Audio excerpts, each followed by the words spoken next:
This is my story about making one of the biggest mistakes in my life, entering the deep web.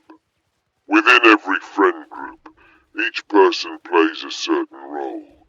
The smart one, the boring one, then the one who keeps the group together. I was always the quiet one. I avoided speaking and usually stared at the ground. I guess you could call me shy. On a school day, Jason, one of the bold members of our group, told us about what he found on the internet. Usually it's videos or exciting news, but this time I heard him talking about something called the deep web. He mentioned it several times, but I wasn't sure what it was. He said it's a place that contains secret information about countries, people being killed for money. In short, all the crazy things you can't imagine. Surely that's unbelievable. Maybe it's just a place people exploit to make money by posting fake pictures and videos. I was always careful about shady websites, but I got curious and I wanted to know more. I asked Jason how those people get away with their actions, that is, assuming it's real. He said that if I wanted to access that place, I had to download the Tor browser, then disable all Flash players and scripts. What he said didn't seem logical. I didn't get a clear answer, but I figured they hide their identity every time they enter the deep web. I finished my school day, preparing myself for all the possible things I might face in that place. When I got home, I went straight to my room. Then I turned on my personal computer. I was excited to enter the deep web. I've always wanted to see the secret experiments and government files. After 2 hours of searching and downloading, I was fully ready to enter. But before doing that, I heard knocks on my room door. It was my mom. She invited me to eat dinner. I didn't want to stop after all the time I spent preparing to enter, so I told her I was preparing a school project. Luckily, she didn't suspect anything. Then she left. Back to my computer now. I read somewhere that the best way to search websites is by using the hidden wiki. That was the first thing I did. But it wasn't as I expected. Random links everywhere, numbers and letters. Remembering what Jason said earlier about being protected, I started clicking on those links, which was a big mistake on my part. My brain will never forgive me later for all the things I saw there. Everything appeared at the same time. It wasn't what I expected. I wished it contained secret government information, but instead, I encountered the most disgusting things you can imagine. Pictures of child abuse, mutilated corpses, violent religious cults. I felt nauseous. I couldn't take it anymore. I had to get out of this cursed place immediately. I started closing all the tabs in my browser, but there was something wrong with one of those tabs. No matter how much I tried, I couldn't close it. Then a video started playing on my screen. Normal at first, just a man sitting in a dark room, wearing a mask. It scared me a bit.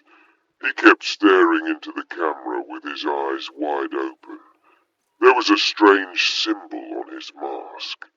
You can't grasp how terrifying the situation was unless you saw it yourself. That's when things started getting worse. Several lights turned on from all corners of the room, revealing a young man tied to a chair. Next to him, a metal rod stained with blood. At that moment, I had enough. I pressed the computer's power button, but it didn't turn off. The man got closer to the camera and smiled. Then he headed toward the young man in the chair. At the same time, I was looking for a screwdriver or anything that could remove my laptop battery. I finally got it. I took one last glance at the screen to find the man had written numbers on the wall using the young man's blood. Breathing heavily, I took a picture of those numbers. Then I violently removed the battery. I could barely move. My hands were shaking, my body frozen in place. I sat on the floor, not believing what I saw. Did that really happen? It must have been fake. I couldn't sleep that night, but eventually I did, only to wake up the next morning to the sound of my mom yelling at my dog to stop barking. That was strange. He usually doesn't bark like that. I got up, then saw my laptop thrown on the floor. It reminded me that what happened last night was real. What did those numbers the man wrote mean? I didn't look at them well. Could it be my birth date? Or is it the time he'll show up at my house to kill me? In both cases, I needed proof to convince Jason of what happened. Terrified, I put the battery back into my laptop to retrieve the picture I took. Then I heard my mom reminding me it was time to go to school. Maybe Jason would know what those numbers meant. I transferred the photo to my phone and left. I felt like I was suffocating during the school classes. They seemed very long, until lunchtime finally came. I described what happened to me last night to Jason and also showed him the picture I took. His face turned pale and terrified when he saw the picture. I told him I had to know what those numbers meant. He looked at me and said, "It's your IP address." My heart stopped immediately after hearing what he said. Suddenly, I realized the truth that I didn't disable the flash players and scripts like he told me before. I was able to handle the feeling of nausea before, but not anymore.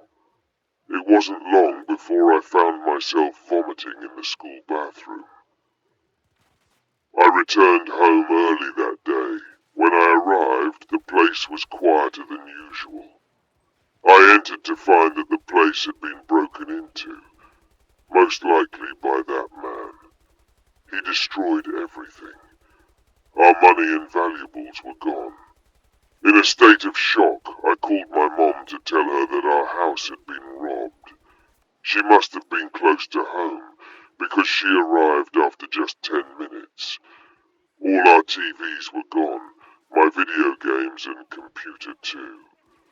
Only a faint sound remained, coming from my mom's closet. We walked toward it with heavy steps. Quickly, the signs of shock and horror appeared on our faces as soon as we opened the closet. It was our dog. He was hanging inside the closet, slaughtered, and his intestines were completely removed. Then, a strange symbol was drawn on his chest. It was the same symbol that was on that man's mask earlier. When the police arrived, they were trying to figure out what happened. They asked us if we knew anyone who could do this. I couldn't confess that everything that happened was my fault. The man was never caught. The case was closed in a suspicious way. My mom and I haven't spoken about the incident since that time. But the eyes of that man still haunt me in my nightmares.